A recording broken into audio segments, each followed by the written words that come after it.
وشفائها ونور الأبصار وضيائها وقوت الأرواح وغذائها وعلى آله وصحبه أجمعين.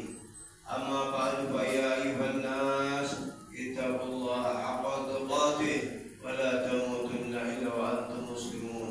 وقال الله سبحانه وتعالى فإذا فرغت فانصب وإلى ربك فارغب. Hadirin dan hadirat, salat Idul Adha yang dimuliakan oleh Allah Subhanahu wa taala. Allahu Akbar.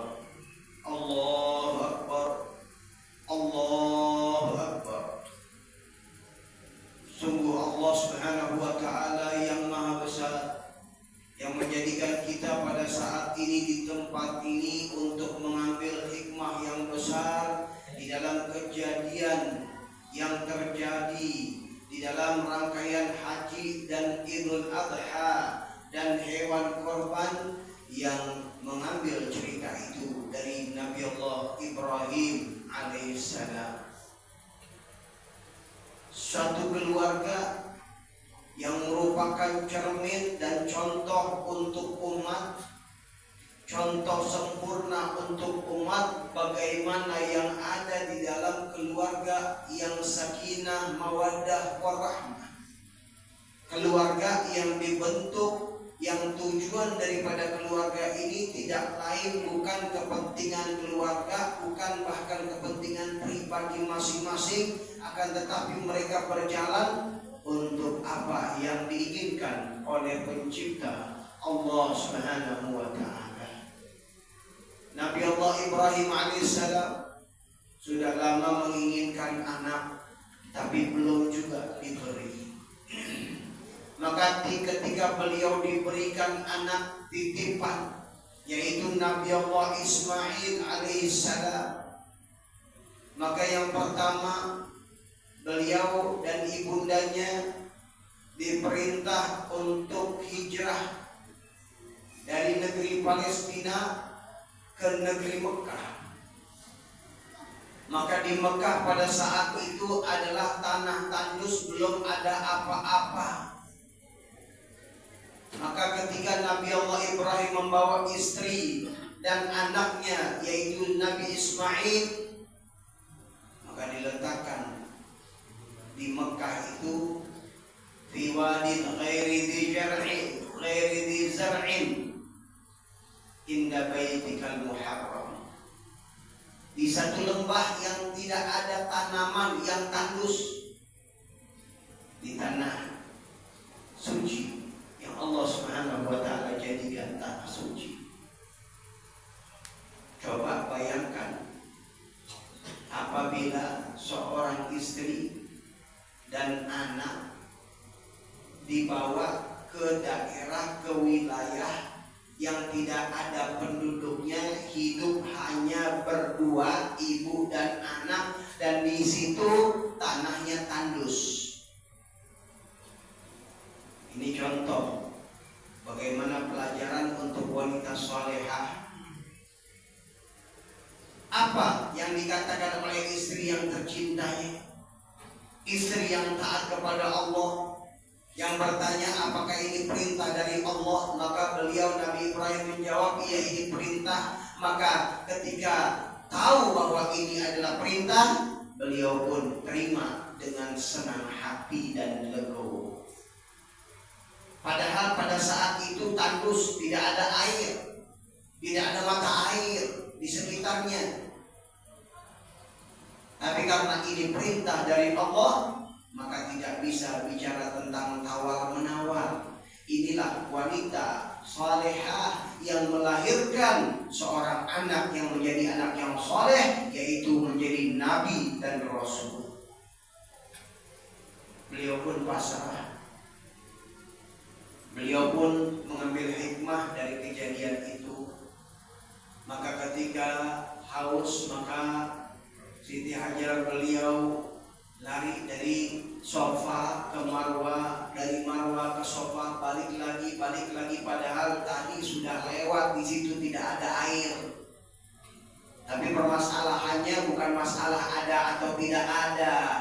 yang mengadakan air itu Allah. Jadi ketika beliau lewat balik lagi tahu di situ tadi tidak ada air, tapi di sini masalahnya adalah bagaimana seorang wanita salehah bergantung kepada Allah, sesuatu yang terlihat mustahil maka tidak mustahil. Maka Allah Subhanahu wa taala keluarkan air dari tepukan kaki yang ada dari Sayyidina Ismail, maka disitulah keluar air Zam-Zam. Sungguh hebat cerita yang ada dalam air Zam-Zam, perjuangan daripada wanita yang salehah. Kemudian berjalan dalam pendidikannya, dan akhirnya banyak orang-orang yang datang dan menjadi satu perkampungan di Mekah. Maka ketika itu juga Nabi Allah Ibrahim alaihissalam datang kembali ke Mekah. Dan ketika beliau berada di Mekah, maka ujian yang berikutnya datang kepada beliau. Anak yang disayang, anak yang boleh mau, maka datang perintah dari Allah Subhanahu wa taala dalam firman-Nya, "Ya bunayya inni ara fil manami anni adba'uka fanzur madza tara." Wahai anakku, aku mendapatkan wahyu di dalam tidurku untuk menyembelihmu, maka bagaimana menurutmu? Perintah, tapi disampaikan dengan cara yang baik. Nabi Allah Ibrahim alaihissalam terkenal dengan Khalilullah, terkenal dengan sebutan kekasih Allah. Di sini Allah Subhanahu wa taala ingin memperlihatkan kepada hamba-hamba lain, inilah standar yang dikatakan orang yang telah mendahului Allah daripada yang lainnya. Padahal anak yang disayang, anak yang didamba-dambakan, tapi ketika datang perintah dari Allah, maka Nabi Allah Ibrahim menunjukkan mendahulukan apa yang diperintah dan yang diinginkan oleh Allah daripada apa yang diinginkan oleh pribadinya. Maka beliau sampaikan itu kepada anak, karena mustahil Nabi Allah Ibrahim menyimpang dan bermaksiat kepada Allah. Beliau Nabi maksum, terpelihara dari dosa. Ini artinya gambaran bahwasanya bagaimana Allah pertunjukkan inilah ideal contoh manusia yang memang dekat kepada Allah. Maka apa jawab anaknya yang mendapat pendidikan dari wanita yang salehah? Apa jawab anak yang mendapat pendidikan daripada orang tua yang menggantungkan hati mereka, mengenalkan mereka kepada Allah?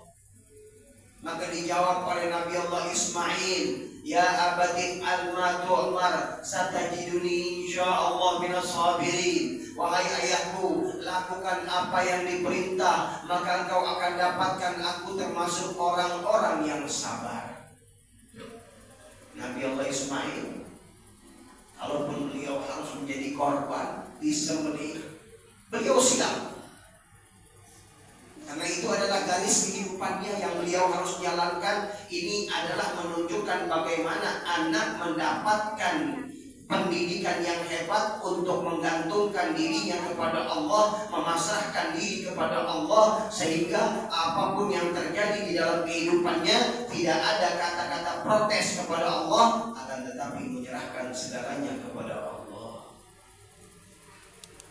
Subhanallah, bahkan diriwayatkan Nabi Allah Ismail mengatakan, "Wahai ayahku, tutuplah matamu agar engkau tega, jangan sampai engkau gagal ketika engkau akan lakukan karena engkau melihat kepadaku."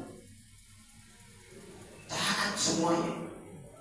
Ayah yang luar biasa di dalam kedekatan kepada Allah, istri yang luar biasa di dalam kedekatan kepada Allah, dan anak hasil buah pendidikan daripada kedua orang tua yang Masya Allah di dalam kedekatan kepada Allah Subhanahu wa ta'ala.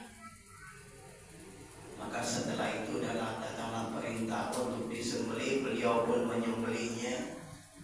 Tapi subhanallah, pisau yang tajam tidak akan dapat memotong kalau tidak ada izin dari Allah. Pisau yang diasah dengan tajamnya tidak akan pernah bisa beraktif, tidak akan pernah bisa berfungsi kalau tidak ada izin dari Allah. Maka Allah perintahkan untuk mengganti dengan seekor domba. Maka disitulah hikmah yang ada. Hikmah yang ada ketika Nabi Allah Ibrahim menyembelih, ternyata di situ seekor domba, dan itu menjadi satu kebiasaan dan satu perintah yang sampai sekarang umat Nabi Muhammad SAW diingatkan untuk kejadian itu, diajarkan untuk melakukan hewan korban. Jadi bukan sekedar hewan korban, tapi di sini mengambil pelajaran besar. Bagaimana pengorbanan ayah, bagaimana pengorbanan ibu, bagaimana pengorbanan anak untuk meraih kedekatan kepada Allah. Karena keberhasilan, karena kemuliaan, kejayaan tidak akan pernah melalui dunia. Yang ada adalah korun. Bagaimana keduniaannya banyak tapi dibinasakan oleh Allah. Ingat hadirin dan hadirat, kita ini hidup sementara. Semua kita akan meninggal dunia. Akhirat kekal. Maka merugi orang yang hanya mengejar duniawi, sementara ketika dicabut rohnya dalam keadaan tidak punya persiapan di rumah masa depan, miskin di dunia, miskin, lebih miskin di akhirat. Alhamdulillah. Maka dari itu kita mengambil hikmah untuk kita sudah sadarkan diri, balik untuk kembali kepada Allah, dekat kepada Allah. Maka Allah Subhanahu wa taala jamin, walau anna ahlal qura amanu wattaqau, apabila satu penduduk mereka beriman bertakwa, la fatahna alaihim barakatin minas samai wal ardh. Maka aku Allah Subhanahu wa taala yang segala-galanya di tangan Allah, di kekuasaan Allah, la fatahna alaihim barakat, aku akan buka baginya keberkahan dari langit, dari bumi. Kalau Allah yang sudah buka, tidak ada seorang jenderal pun, tidak ada seorang presiden pun, tidak ada satu negara pun yang dapat mencegah itu. Karena semua di tangan Allah. Inilah keyakinan yang perlu kita tanamkan. Kita umat Islam ini bisa Allah berikan kemuliaan, kejayaan karena keyakinan ini. Kalau umat Islam sudah tidak mengambil keyakinan ini, maka siap-siap jadi budak-budaknya daripada penguasa-penguasa dunia. Siap-siap jadi budak-budaknya daripada orang-orang negara-negara yang menguasai dunia. Siap-siap menjadi budak daripada manusia-manusia yang diperbudak oleh dunia. Tapi kalau kita menjadi orang yang merdeka, kembali kepada Allah, bergantung kepada Allah, Allah bukan. Allah Subhanahu wa taala perintahkan kepada dunia, wahai dunia, ya dunia, man khadamaki fakhdini. Siapa orang yang menjadi pembantumu, hidup hanya mengejarmu, hidup hanya mencarimu, maka jadikan dia budakmu. Pagi, siang, malam tidak pernah ibadah, bahkan tidak pernah ngaji, tidak pernah hadir ngaji dengan alasan kerja. Seakan-akan kerja itu lebih utama. Lupa bahwasanya di akhirat nanti akan dihisab. Maka dia diperbudak oleh dunia. Bayangkan hidupnya dari kecil belajar, kemudian setelah belajar kerja, hidup dari umur kecil sampai sudah tak kuat lagi baru berhenti kerja. Hidup, sebagian hidupnya hanya diperbudak untuk pekerjaan. Bukankah orang-orang ini merdeka? Bukankah kita manusia yang merdeka? Hadirin, bukan salah kerja, bukan. Tapi manajemen yang salah di dalam menjadi budaknya dunia, jadi seperti budaknya dunia. Tapi kalau kita juga ikat hati kita kepada Allah, bergantung kepada Allah, maka Allah buka, pasti Allah buka. Maka dalam hadis tadi dikatakan, waman khadamani fastahdini. Wa ya dunya man khadamani fakhdini wa man khadamaki fastakhdimi. Wahai dunia, Siapa orang yang menjadi budakku, menjadi hambaku, maka engkau wajib menjadi pembantunya, wahai dunia. Allah yang perintahkan dunia untuk menjadi pembantunya. Maka maaf, berapa banyak mereka yang tidak terlihat kerja, mereka berdakwah di jalan Allah yang memang diniatkan untuk menjadi pembantu yang berkhidmat kepada Allah, maka Allah bukakan rezeki-rezeki mereka. Tapi orang yang hanya menjadi pembantu dunia, maka itulah nilainya. Tidak ada nilainya kecuali hanya budak-budak dunia, dapatnya juga tidak berapa, sudah dapat besar banyak, akhirnya bangkrut, ketipu, atau kebakaran atau lain-lainnya. Naudzubillah, tidak ada keberkahan. Maka hadirin rahimakumullah, mari kita sadari ini semua. Mari kita kembali kepada Allah, ke jalan yang Allah terus, yang Allah bimbing kita. Sungguh jalan ini adalah jalan yang telah dijalankan oleh para sholihin yang terdahulu. Maka di situ selalu kemuliaan ada di tangan Islam. Islam ini jatuh baru 100 tahun yang lalu, 1924. Sekarang 2024. Islam jatuh hanya baru 100 tahun yang lalu. Sebelumnya di mana-mana Islam yang megang. Dari zaman baginda Rasul sallallahu alaihi wasallam sampai 1924, itu yang terakhir adalah kerajaan Utsmaniyah yang dipegang oleh Turki. Selalu bekerja sama dengan Aceh, bekerja sama dengan Demak, negara-negara wilayah-wilayah kerajaan Islam. Kejayaan-kejayaan yang ada pada Islam. Banyak sejarah membutakan kita tidak sadar. Seakan-akan Islam ini keterbelakangan selalu. Padahal keterbelakangan ini adalah rekayasa yang dibuat baru 100 tahun yang lalu. Maka dari itu akan datang satu titik kebangkitan kembali bagi umat Islam, yaitu titik di mana umat Islam sudah bergantung kepada Allah, di mana umat Islam sudah mencari Allah, di mana umat Islam sudah rindu kepada Allah, sudah muak terhadap penjajahan dunia yang dilakukan oleh manusia dan nafsu. Maka mudah-mudahan Allah Subhanahu wa taala jadikan kita semua orang-orang yang berjuang. Di antara contoh yang berjuang pada hari ini dalam hadis Rasul sallallahu alaihi wasallam, ma'amila bin adam amalan yauman nahri ahabbu ila Allah min iraqatid dam. Tidak ada satu amal yang paling dicinta oleh Allah pada hari raya kurban ini daripada menyembelih hewan kurban. Maka bagi orang yang punya harta, jangan pelit. Buktikan ini perjuangan, hidup ini perjuangan, hidup ini harus ada pengorbanan. Bagi mereka yang mampu, kalau yang tidak mampu tidak disuruh, tidak dipaksa. Tapi bagi mereka yang mampu, dalam hadis Rasul sallallahu alaihi wasallam, man indahu sa'ah wa lam yudahi fala yaqrabanna masajida musallana. Siapa orang yang punya keluasan rezeki tapi dia tidak melakukan hewan korban, maka baginda Rasul sallallahu alaihi wasallam menasihat, orang yang seperti ini jangan dekat-dekat kepada tempat sholat kami. Sholat rajin, tapi kalau sosial pelit, ini bukan diajarkan oleh Islam.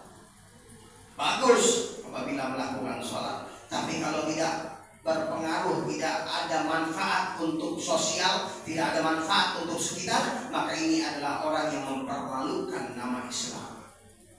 Mudah-mudahan Allah Subhanahu wa taala membuka hati kita. Berapa banyak mereka yang tidak mampu nyicil, nabung untuk melakukan hewan korban, maka malu bagi mereka yang mampu karena rasa takut kemiskinan, karena rasa daripada pelit yang ada mencegah dia di dalam kebaikan. Maka buktikan ini bagian daripada perjuangan yang kita lakukan untuk agama Islam. Mudah-mudahan Allah maafkan dosa kita, jadikan ilmu kita manfaat dunia dan akhirat. Ibadallah, Allah Subhanahu wa taala yaqul bil qawli dan muqtadun. Bismillahirrahmanirrahim. Inna a'tainakal kautsar fasholli li rabbika wanhar. Inna syani'aka wal abtar. Barakallahu li wa lakum bil Qur'anil 'azim wa nafa'ani wa iyyakum min al-ayati wa dzikril hakim. Wa taqabbal minna tilawati innahu sami'un 'alim. Wastaghfiru innahu huwal ghafurur rahim. Allahumma shalli wa sallim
أما بعد فيا أيها الناس اتقوا الله حق تقاته ولا تموتن إلا وأنتم مسلمون. واعلموا أن الله سبحانه وتعالى أمركم بأمر بدأ به بنفسه وثنى بملائكة مسبحات بقدسه. فقال تعالى: ولم يزل قائلا عليما إن الله وملائكته يصلون على النبي يا أيها الذين آمنوا صلوا عليه وسلموا تسليما.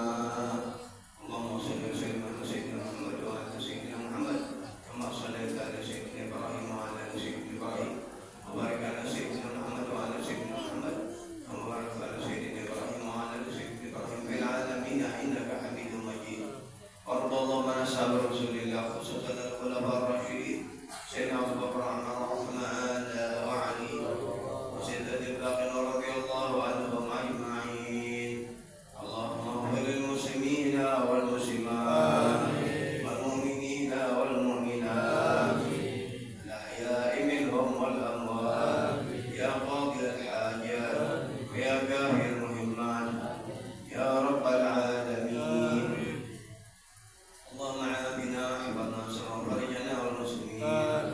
اللهم اصلحنا واصلح بصلاح الاسلام والمسلمين ولا تهلكنا واهلك من بهلكه صلاح الاسلام والمسلمين. اللهم ارفع وارفع عنا وعن المسلمين الاذى والبلاء والغلاء والزنا والزلل والزلازل والفتن والمحن برحمتك يا ارحم الراحمين.